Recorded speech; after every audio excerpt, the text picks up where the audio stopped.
পরম প্রেমমা শ্রী ঠাকুরের শ্রী পাদপত্র ভক্তিপূর্ণ কোটি কোটি প্রণাম।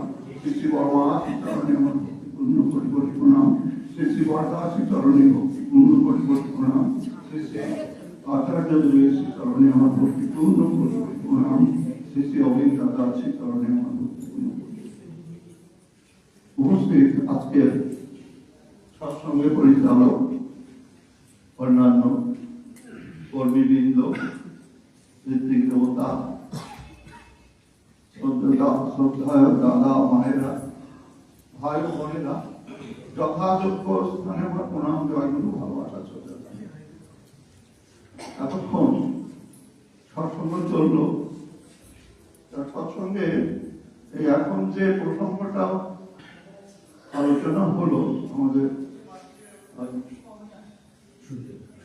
সুজয় বিশ্বাসরা বললেন, সেই প্রসঙ্গকে নিয়ে আমি বলছি। যবে থেকে আমাদের মন্দিরে এই ইষ্টভীতি নেওয়ার যে প্রথাটা চালু হয়েছে, তবে থেকেই আমি একটা কেন্দ্রের ইষ্টভীতি নেই।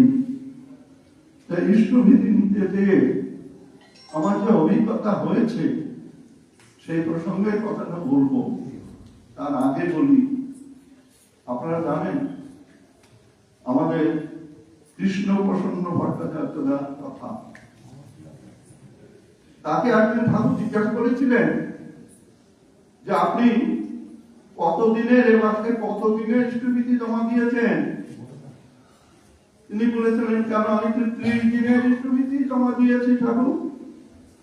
এর মধ্যে তো কোনো ভুল নেই। তো ভুল নেই, আপনি তো ভুল করেই বসে আছেন। মানে কি হয়েছে ঠাকুর? আপনি তো 30 দিনের ইষ্টভীতি দেননি, আর আমিও তা গ্রহণ করিনি। আমি 29 দিনের ইষ্টভীতি গ্রহণ করেছি। সে কি? আমি তো 30 দিনের দিয়েছি বলে ঠাকুর তখন পরিষ্কার করে বলে দিলেন, দেখুন আপনি 30 দিনের ইষ্টভীতি দেননি। একদিন আপনি কটার সময় ইষ্টভীতি করেছিলেন?